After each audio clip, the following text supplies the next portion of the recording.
A woman is dead and a man injured after a shooting inside a Markham home, and police say that home has been the target of gunfire 5 times since 2018. Nearly 5,000 children enrolled in the city's March break programming could be out of luck if the city and the union for its inside workers don't reach a deal by Monday. And Donald Trump is threatening new tariffs on Canada, including a 250% tax on dairy. We're going to have his latest comments coming up. The Leafs made a big splash at the trade deadline, acquiring a blue liner from the rival Bruins and some help from the Flyers. This is Live at 5.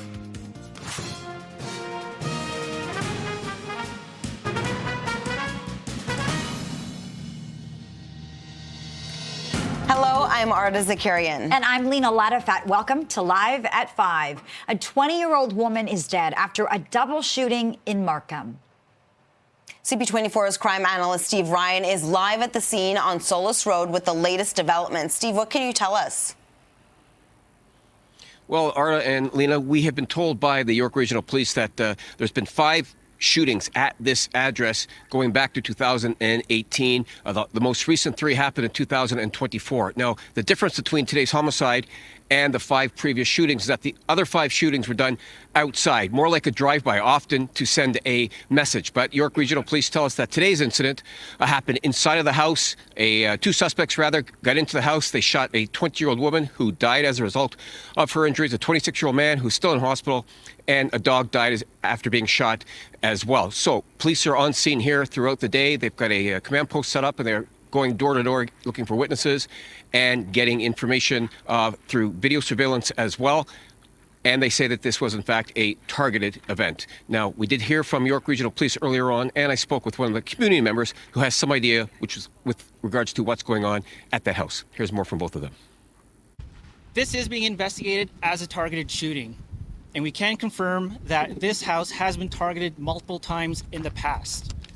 What makes this incident more concerning, though, is that the shooting occurred within the home, whereas previous incidents occurred where shots were fired at the house from a distance.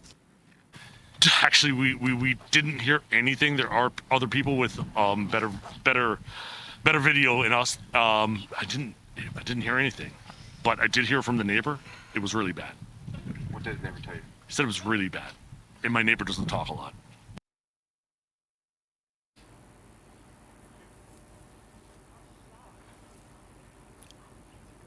Three community members told me that this homicide this morning was as a result of an ongoing tow truck turf war. I'll send it back to you guys. All right, so concerning. Steve, thank you for this. Well, we are learning more today about a shooting near Hamilton that killed a teen boy. It happened early yesterday morning in Stony Creek. Police provided an update today and identified the victim as 16-year-old Faizan A1.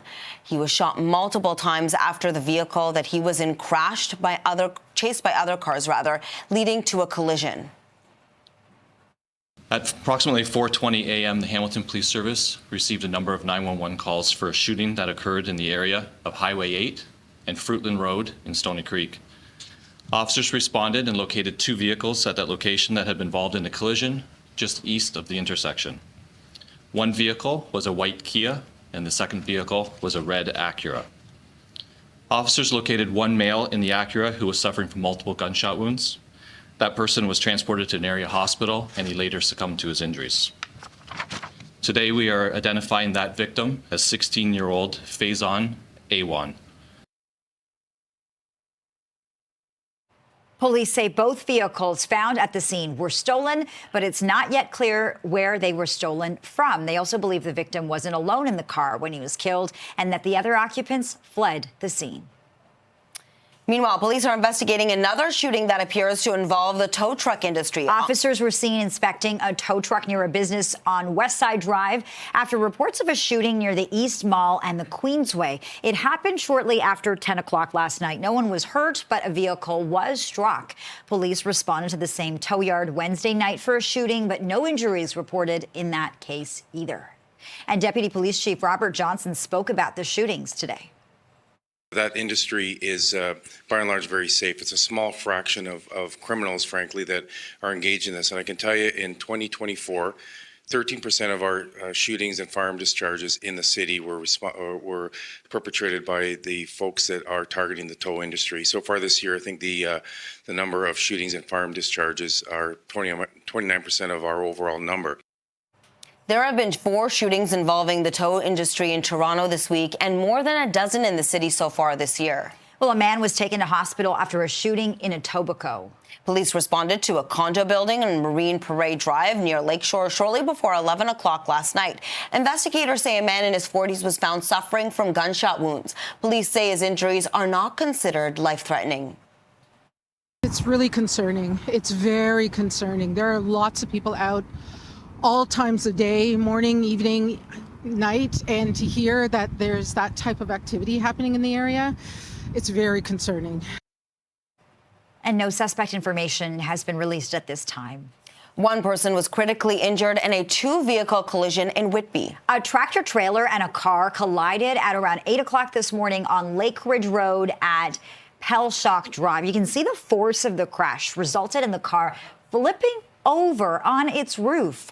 Durham police say one person was transported to a Toronto trauma center in life-threatening condition. Now let's head over to Adwa so she can give us an update on our commute home. How's it looking? Still really busy, Arda and Lena. And if your travels do take you on to the QEW, this is on the Niagara-bound side. It's on the downside of the Burlington Skyway. The 2 left lanes are still out following this ongoing crash. So still dealing with a bit of a backlog from Walker's Line. It looks like it's starting to improve, but past this bridge, that's where the slowdowns do begin. We had problems on the Toronto-bound side. Just as you made your way through Third Line, they cleared, but this is why you're seeing a little bit of a backlog. Problems look like they're brand new. This is on the westbound lanes of the Gardner through the construction zone. Just as you make your way on the approach to Jameson, looks like a piece of that right lane partially blocked with this stalled worker crew. And on the 401, it's a busy drive, starting to improve a wee bit as you navigate across the top of the city and try to get home. Really busy. It was busy into Durham, but also starting to thin out. So that's an improving drive. On city streets, crews on scene of a collision blocking lanes on Victoria Park and Ellesmere. I'll send it back to you both. This CP24 traffic report is brought to you by 407 ETR. Enjoy the journey with a stress-free commute. 507, 2 degrees. This is Live at 5. Coming up, city workers are preparing for a potential strike on Monday.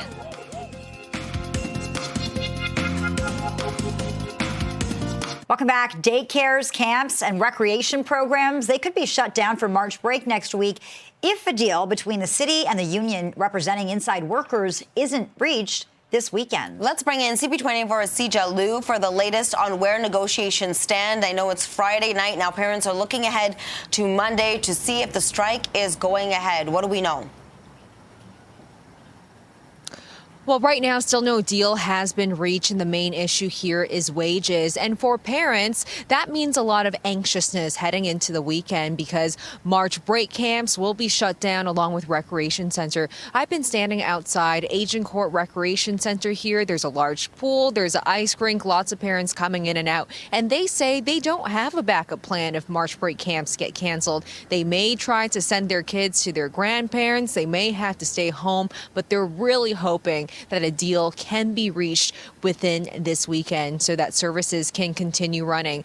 Now, these negotiations have had an impasse for quite a few weeks now between the city and QP Local 79. They represent about 30,000 inside workers in the city that work in a range of services from recreation to childcare to personal support worker. And the main issue here has been wages. They say they are undervalued and underpaid. And it's been a busy week of negotiations. On Tuesday, the city gave its final offer. That included a wage increase. In that final offer, it included the elimination of all minimum wage in the city, as well as a 14.65% wage increase on all positions over 4 years. Certain positions like childcare workers and personal support workers would see a higher wage increase as well. But the union says that final offer still falls short on their wage demands. So as of right now, still no deal has been reached. They will be talking over the weekend. But for parents, that means it is just a waiting game right now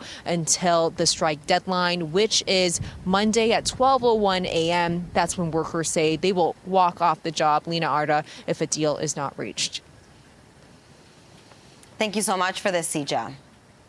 Meanwhile, there's growing talk of a potential strike at the Toronto Public Library. The union representing 2,300 workers at the library says more than 96% of members have voted in support of job action as they push for a new contract. The previous contract expired at the end of 2024. The union calling for improved wages, benefits, and working conditions. The Toronto Public Library says negotiations are ongoing. It's now 5:12 and 1 degree. This is Live at 5. Coming up, the latest development in the trade war as Donald Trump threatens more tariffs. This time, he says he's going after dairy and lumber. U.S. President Donald Trump has issued a new tariff threat against Canada in the latest trade war development. Trump rallied against what he said were high Canadian tariffs on dairy and lumber, going on to say the U.S. could impose reciprocal tariffs on Canadian products as early as today. Ottawa has suspended a second wave of retaliatory tariffs after the U.S. announced a month-long pause on its duties on Canadian and Mexican goods. Canada has been ripping us off for years on tariffs for lumber and for dairy products. 250%. Nobody ever talks about that. 250% tariff, which is taking advantage of our farmers. So that's not going to happen anymore. They'll be met with the exact same tariff unless they drop it. And that's what reciprocal means. And we may do it as early as today, or we'll wait till Monday or Tuesday. But that's what we're going to do. We're going to charge the same thing. It's not fair. Immigration Minister Mark Miller tells CP24 it's important to try to build relationships with the Trump administration in this trade war. And this uncertainty that everyone's feeling and the precariousness that everyone's feeling is something we're going to have to, unfortunately and sadly, get used to with our most important trading partner and ally. And this is absolutely no way to treat an ally. I have to, and I owe it to Canadians to keep those lines, as frustrated as I am, to keep those lines of communications open. And that means meeting with Tom Homan, the border czar, meeting with my colleague, Kristi Noem, to make sure that when we have issues around the border that are of common interest and our national interest, that we're dealing with it in a responsible adult way. And Conservative leader Pierre Poilievre spoke about the looming U.S. tariffs in Toronto this morning. My message to the president is this: knock it off. Stop the chaos. You are hurting your workers, your consumers, and most immediately destroying trillions of dollars of wealth on your own stock market. You're attacking a cherished friend of the United States, and you are strengthening America's enemies by going after America's friends. Premier Doug Ford is going ahead with a 25% levy on electricity heading to the U.S. despite a pause in the U.S. tariffs. CP24's Beatrice Faisman joins us live from Queen's Park with the very latest. Doug Ford not backing down, Beatrice. Not relenting, Lena and Arda. And the reason is, he says, U.S. President Donald Trump has essentially caused pure chaos on both sides of the border with this back and forth and back and forth. And even hearing him from the Oval Office today, it goes part and parcel with Premier's reasoning and his frustration that it seems as though we're on the same carousel every 30 days, a ride that we just can't get off. And so Premier Doug Ford's reached the point where he said either eliminate the threat of tariffs altogether, scrap them, let's not talk about them anymore. If you don't do that, Mr. President, well, these tariffs are going to go ahead as planned on Monday. So the province imposing these 25% export tariffs on Ontario electricity, heading down to 3 states, New York, Michigan, Minnesota. It's going to impact 1.5 million Americans. And that might seem like a drop in the bucket considering the size and scope of the U.S. population, but it will make a difference. In fact, we've heard from Governor Tim Walz from Minnesota that it's going to have an acute impact on industrial customers in the northeast part of the state of Minnesota. And he says really that it's going to make the state of Minnesota less competitive compared to other U.S. states that are not going to be impacted by these incoming tariffs. In addition to electricity, the Premier not relenting, not backing down on removing American booze from LCBO shelves. They're staying off until the threat of tariffs are gone. The Starlink deal, Elon Musk's company, was supposed to bring internet to rural communities, some $100 million. That deal is dead. And no more bidding on procurement for American companies either. And so we've heard from the Premier. He was talking to a business crowd out in Meadowvale, Mississauga earlier today. And here's a bit of what he had to say about this turmoil that the president is essentially causing. President Trump's tariffs are creating absolute chaos around not just Ontario and Canada, but around the world. And his latest pause on some of these tariffs only adds uncertainty. When I was doing a media just outside here at NBC, they said, well, what do you think about the pause? I said, all he's creating that is certain is uncertainty. And when the market speaks, I always believe the market dictates everything. When the market speaks and it drops close to $3 trillion, with a T, $3 trillion, that is staggering. As for electricity, we're going to hear more about the Premier's plan come Monday. I'm told there's still a press conference planned with Premier Doug Ford. How this is going to happen, the electricity being charged to go to these 3 states, essentially looks like it's going to be a minister's directive. Minister Stephen Lecce, who's responsible for the energy portfolio, it looks like that's going to be coming from his office. The reason being MPPs are not getting sworn in until March 19th, we learned today. The legislature has not been recalled. There's no legislation or bills that can be passed. So the Premier's got to find a backdoor way to make this happen. And so, again, we'll learn more details come Monday. But certainly this tariff situation, will he, won't he, when will he? That just continues on both sides of the border. Back to you. Beatrice, thank you so much for this.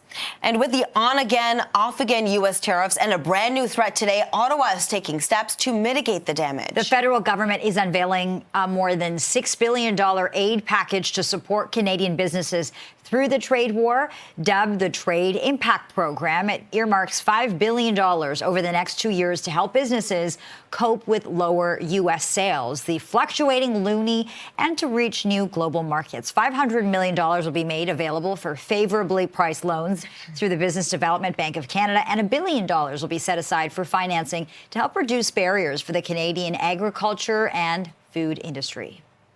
The Supreme Court of Canada has found an Ontario law that limits spending on third-party election advertising violates the constitutional right to vote. Before 2021, third parties in Ontario could spend up to $600,000 on advertising in the 6 months before a provincial election call.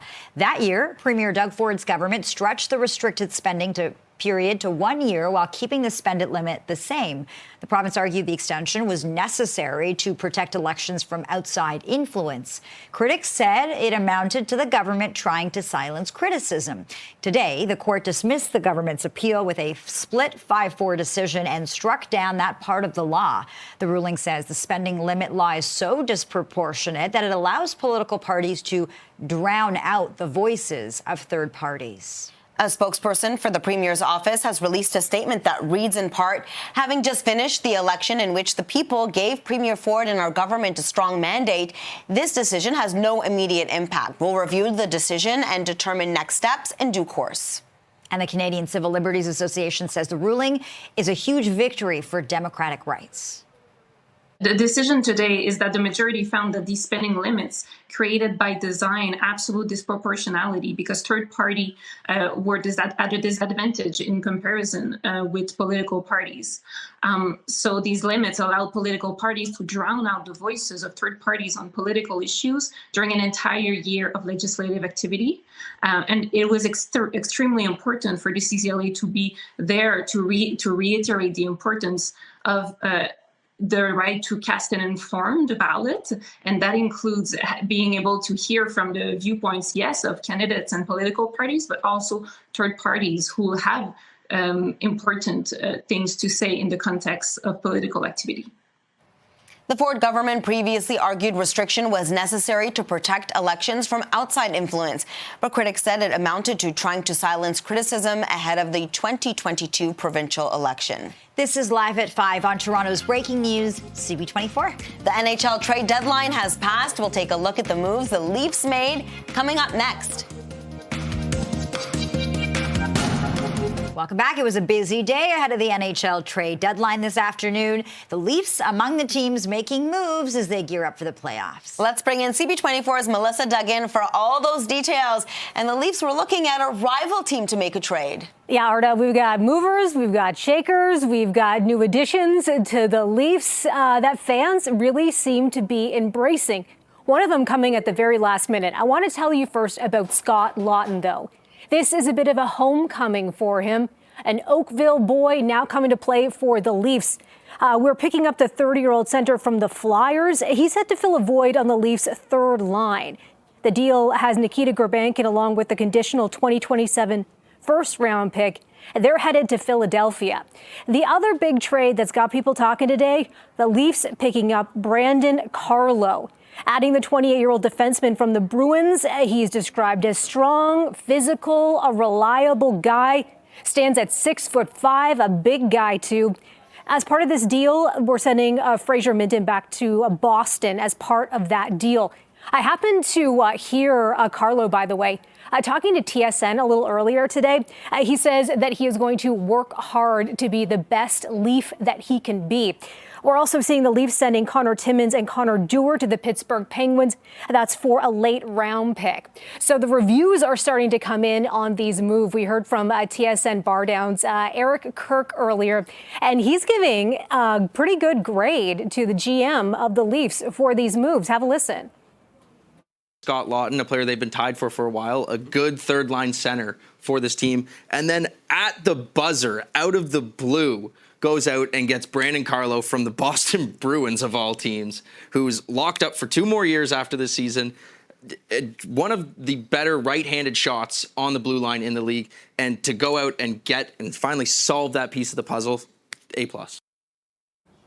Another last-minute big move that was made doesn't involve the Leafs, but does involve a big name, and that is Brad Marchand. And the Brewers are sending their captain to rival Florida Panthers, so that's certainly got a lot of people's attention. He's been a legend for the Boston franchise, of course. And interestingly enough, a game to watch. The Panthers are going to be in Boston on Tuesday. It'll be interesting to see how this big shakeup is being greeted by fans there. As for some Canadian teams, we know the Ottawa Senators acquired Dylan Cousins. As for the Oilers, the Flames, the Canucks, pretty quiet on their end. But a lot of people talking about these moves for the Leafs. Back to you, Art and Lena. All right. Melissa Duggan live in the newsroom. Thanks so much, Melissa. Thanks. It's now 5:28+1. You're watching Live at 5. One person is dead and a second person is seriously injured in a shooting inside a Markham home. We'll get an update live from the scene coming up. Stay with us.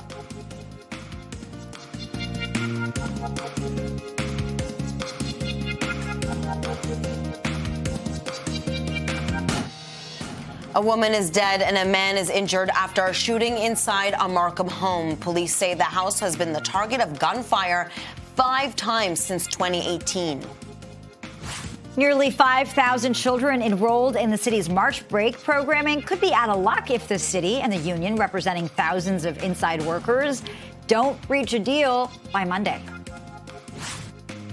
Donald Trump is threatening new tariffs on Canada, including a 250% tax on dairy. We'll have his latest comments coming right up.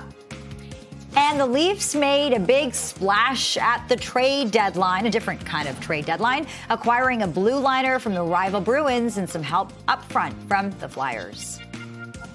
This is Live at 5.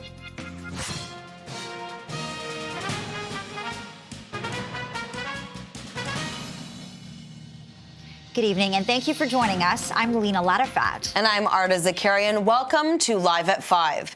A 20-year-old woman is dead after a double shooting in Markham. CP24's crime analyst Steve Ryan is live at the scene on Solis Road with the latest developments. Steve, what else do we know? Well, we know, Arda, that not including today's gun violence, there were 5 incidents at the same house on Solis Road in Markham since 2018. The last 3 happened in 2024, and the neighborhood was so concerned that they called a town hall meeting to discuss their concerns about the gunshots being fired at that home. And many of the local residents here today have said to me that what separates this homicide today from the other 5 gunfire was that the other shootings were drive-bys. They said where the house was fired upon and not any people. This is different today, however. At 6:30 this morning, according to York Regional Police, 2 suspects entered that same home and they shot 2 people, a 26-year-old man who's in hospital recovering, a 20-year-old woman who succumbed to her injuries and passed as a result, and a dog. The dog was shot and killed as well. Neighbors have said to me that this is as a result of a tow truck war. I got that from 3 different people that I spoke with today. They are all very concerned with regards to what's been going on in their neighborhood. Here's more from York Regional Police and from one of those people I spoke with myself earlier on. Let's listen to both. So again, all motives are being looked at in regards to this incident. To speculate this early would be harmful to the investigation. And so we are appealing to anyone who has information to please contact our investigators. People get mixed up in different things, and this is the end result.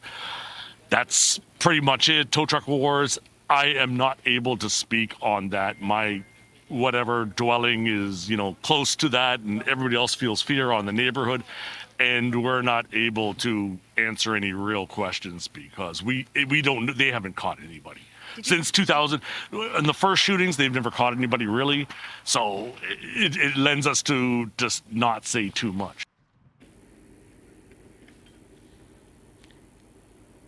York Regional Police remain on scene. They've got their command post set up here, and officers are going door to door, speaking with neighbors and trying to gather video surveillance as well, because the two suspects were last seen leaving this area after the double shooting in a dark-colored vehicle. I'll send it back to you guys. All right, Steve Ryan reporting live from Markham tonight. Steve, thanks so much.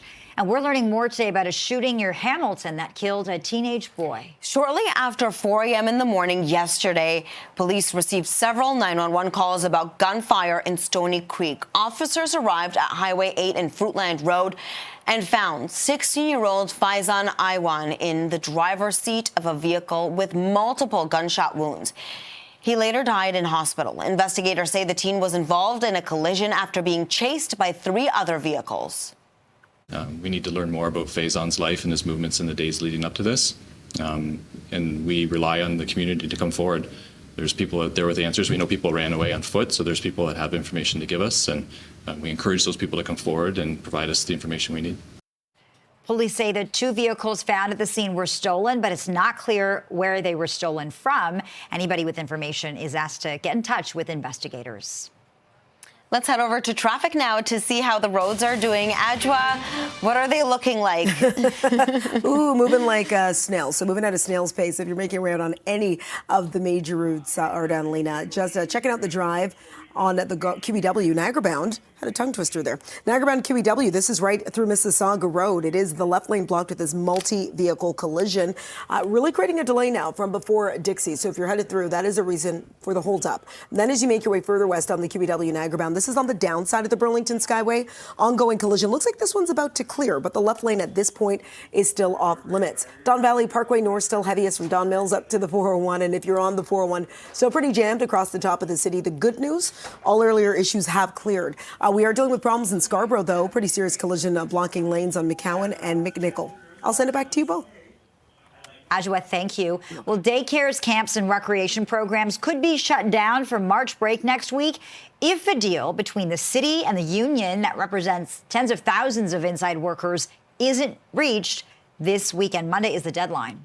Let's bring in CP24 Sija Liu for the latest on where negotiations stand. Sija, what do we know? I know a lot of parents are watching. Lena, Arda, well, we've been here outside the Agincourt Recreation Center, and the parents that we're speaking with say they are very anxious heading to this weekend because they don't have a backup plan. If March breaks close down, they may have to send their kids to their grandparents. They may have to stay at home, but ultimately they are really hoping that negotiations do work out this weekend. We're talking about almost 5,000 kids enrolled in March break camps across the city that will need a new place to go if they can't reach a deal. Now, this is between QP Local 79, which represents about 30,000 inside workers in the city. They work in services such as recreation, to childcare, to personal support workers. And the main issue with these negotiations have been wages. They say they are underpaid and undervalued. The city gave its final offer on Tuesday. That includes wage increases for all the positions, including a 14.65% wage increase over 4 years and the elimination of minimum wage across the city. However, the union says that final offer still fell short of their wage demands. And that's where we stand right now, heading into this weekend with parents still feeling a lot of uncertainty. Take a listen to what some parents had to say earlier today. We have enrolled our kids in the recreation programs that happens on all the 4 seasons. So my elder kid is here for swimming, and it's like a surprise to us that they are going on a strike. And there will be no classes. Well, for sure, we didn't like it, but if no other choice, because we have all the appointment or whatever for the March break too, right? And then we signed up for the kids, and then now suddenly we need to rearrange everything. Monday at 12:01 a.m. is when these workers plan to walk off the job if a deal is not reached. And that means March break camps will be shut down along with recreation centers. And but the city says what will not be impacted is long-term care homes, any city-run services like garbage collection that will still be running. But certainly thousands of families this weekend are on edge. Back to you. Yeah, that is for sure. A lot of parents watching this one. Thank you, CJ. Well, it is getaway day for many March break travelers. Pearson Airport is going to be very busy, and we're going to see at the peak nearly 140,000 people. They're expected to pass through the airport each day, and almost 1,000 flights will take off and land. As travelers jet off for March break, Peel Public Health is urging people to make sure their vaccinations are up to date. This comes as officials confirm another case of measles linked to international travel. Officials say members of the public may have been exposed on February the 24th on Air Canada Flight 57 from Dubai to Toronto and then at Pearson Terminal. They also issued a warning about 2 locations in Mississauga on February the 27th, the Abood Health Walking Clinic and Pharmacy, and the emergency room at Credit Valley Hospital. And Peel Public Health is also investigating suspected cases of avian flu in wild birds following the discovery of a large number of dead birds in that region recently. The birds are being tested to determine their cause of death. Avian flu primarily infects wild birds but can be transmitted to poultry, other mammals, and in rare cases to humans. Health officials say the risk of bird-to-human transmission is very low, but warn people not to touch any sick or dead wild birds. Pet owners are also being told to keep cats indoors and dogs on a leash to limit the possibility of them coming into contact with an infected bird. It's 5:39 plus 1. This is Live at 5. Coming up, the latest development in the trade war as Donald Trump threatens more tariffs. Welcome back. U.S. President Donald Trump has issued a new tariff threat against Canada in the latest trade war development. Trump rallied against what he said were high Canadian tariffs on dairy and lumber, going on to say the U.S. could impose reciprocal tariffs on Canadian products as early as today. Ottawa has suspended a second wave of retaliatory tariffs after the U.S. announced a month-long pause on its duties on Canadian and Mexican goods. And Donald Trump is issuing new tariff threats against Canada tonight. This time he's going after our dairy and lumber. He spoke in the Oval Office. Listen to what he said. That's not going to happen anymore. They'll be met with the exact same tariff unless they drop it. And that's what reciprocal means. And we may do it as early as today, or we'll wait till Monday or Tuesday. But that's what we're going to do. We're going to charge the same thing. It's not fair. Never has been fair. And they've treated our farmers badly. Meanwhile, Premier Doug Ford is going ahead with a 25% levy on electricity heading to the United States, despite the pause in U.S. tariffs. CP24's Beatrice Faisman joins us live from Queen's Park with the latest. And this is only step one. Doug Ford is willing to take it one step further if he needs to. I think it was on Monday, Lena and Arda, when the premier was talking to a mining conference where he said he would pull the plug on the United States and do it with a smile. And so that's the second phase of escalating the situation, especially when it comes to electricity in this province. The premier has already said come Monday, he is going to be imposing this 25% surcharge on all Ontario electricity being exported to New York, to Michigan, and to Minnesota. There are 1.5 million Americans, business owners who rely on Ontario electricity. And despite the fact that it seems like a relatively small percentage of the American population, it will have a difference in those 3 states, because we're already hearing from Minnesota's Governor Tim Walz, who said this situation with electricity is going to acutely impact especially industrial customers in the northeast corner of Minnesota, and says it'll essentially cause the state to become less competitive in some industries compared to states that are not being impacted by these tariffs and this trade war with Canada. The premier also adding that American liquor will stay off the shelves until there comes a day that the threat of tariffs is no longer, period, full stop, that we can't continue to live on this merry-go-round where every 30 days we do this all over again. So here's what the Premier told a business crowd out in Meadowvale in Mississauga earlier today, particularly when it comes to electricity and what's going to happen on Monday. We're also imposing a 25% surcharge on electricity Ontario exports to the United States. You know, we power Ontario, we power 1.5 million homes and businesses south of the border, and we won't hesitate to go further, including shutting off their power completely if President Trump continues down this path. Had an opportunity, and all three governors, my friends, you know, and I felt terrible, but they understand. They are in favor of this nonsense that President Trump is doing.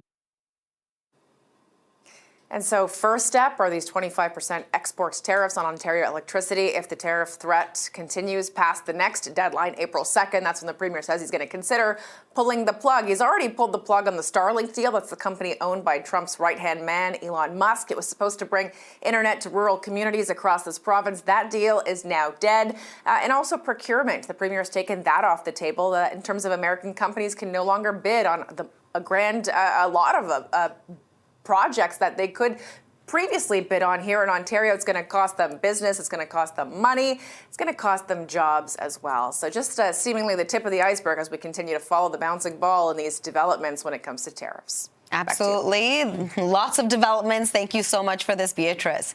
With the on-again, off-again U.S. tariffs and a brand new threat today, Ottawa is taking steps to mitigate the damage. The federal government is unveiling a more than $6 billion aid package to support Canadian businesses through the trade war. Dubbed the Trade Impact Program, it earmarks $5 billion over the next 2 years to help businesses cope with lower U.S. sales, the fluctuating loonie, and to reach new global markets. $500 million will be made available for favorably priced loans through the Business Development Bank of Canada, and $1 billion will be set aside for financing to help reduce barriers for the Canadian agriculture and food industry. 5:46 right now, 1 degree. This is Live at 5. Coming up, the Wall Street Journal is reporting the Hudson's Bay department store chain could file for bankruptcy within days. More on that coming up. Welcome back. There was a report today that the Hudson's Bay department store chain could file for bankruptcy within days. Let's bring in CP24's Lindsay Biscaya for the details on this. What do we know so far, Lindsay? Well, we don't know too many details at this point. We're trying to find out more. This is coming from the Wall Street Journal that is citing people who are close to the matter, these reports that it could be filing for bankruptcy within days. It would be the end of an era, really, for a department store that's been around since 1670. We did get a response from Hudson's Bay asking for clarification on this, and their response was pretty short, so I'll just read it for you. It says, "We do not comment on rumor or speculation." So for further analysis on this, really, I'm going to bring in retail analyst Bruce Winder with more. Bruce, it's good to have you. Thanks for taking the time. Yeah, thanks for having me on, Lindsay. Have you been hearing anything different here, or are you hearing the same reports that everyone else is hearing at this point? Yeah, I'm hearing the same as everyone else. I mean, we don't know 100% this is true, but, the Wall Street Journal is not going to put something up unless they have some pretty credible sources. But those close to retail like myself, this isn't a surprise for anyone. There's been rumblings about this for a number of months or years. Is this kind of a sign of the times? We know that Hudson's Bay had some big layoffs earlier this year. So regardless of whether this is actually happening or not, whether these reports are true, the company does seem to be struggling. And they cited challenging headwinds for the reason for those layoffs. So is this kind of a sign of the times for the industry as a whole? No, not necessarily. I mean, the industry is tough right now. The retail industry is tough. But what Hudson's Bay is facing is something a bit different. I mean, they're in the department store sector, which has been in decline for about 10 to 15 years. They haven't really invested capital into the business. And a lot of us following it, they put the Bay and Hudson's Bay into a separate holding company in December when they bought Neiman Marcus and they created Saks Global. So we kind of knew when that happened that there's a high chance they might do something and try to get rid of Hudson's Bay somehow. That response I got from Hudson's Bay, we do not comment on rumor or speculation. As you say, appreciate the response, but at the same time, this is coming from the Wall Street Journal. Like, are you reading into that response at all? Well, that's really standard. That's standard operating procedure for companies to say that when there's a rumor that they haven't announced yet. So that's nothing. That doesn't change my view at all in terms of what could be happening. Standard procedure for companies to say things like that.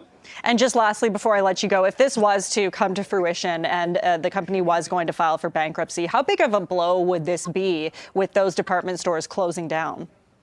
It wouldn't be that big a blow, to be honest, because I don't think their sales are that great, not like they were, 10, 20 years ago. It's more of a symbol. I think as a symbol, it would be a major blow to Canada because it's the oldest corporation in North America, as you mentioned. It's 350 years old. So symbolically, especially around this time with the tariff war, that would hit us more than it would actually financially.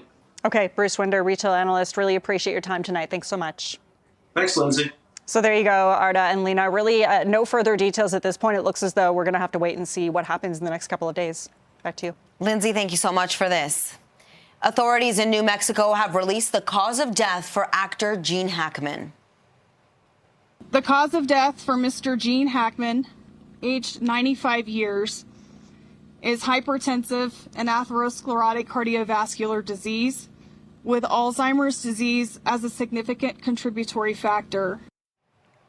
They also determined that Hackman died a week after his wife died in their home. They say 65-year-old Betsy Arakawa died of hantavirus pulmonary syndrome. That's a rare but potentially fatal disease spread by infected rodent droppings. Their bodies were found on February 28th. So horrific. 5:53 right now, 1 degree. This is Live at 5. The NHL trade deadline has come and gone. We're going to take a look at the moves the Leafs made. That is next. Welcome back. It was a busy day ahead of the NHL trade deadline this afternoon. The Leafs among the teams making moves as they gear up for the playoffs. Let's bring in CP24's Melissa Duggan for all those details. Melissa. Yeah, this is all about building the best team you can in that run-up to the Stanley Cup playoffs. And the Leafs making some pretty interesting moves. There was one last-minute move that we heard from them around the 3 p.m. deadline on this trade day, picking up Brandon Carlo. The 28-year-old defenseman coming from the Bruins, strong, physical, reliable guy. That's how he's being described. Could be critical in a playoff situation. He's adding some depth. That's part of the reviews that we're hearing about this 6'5" defenseman. Fraser Minton going to Boston as part of that deal.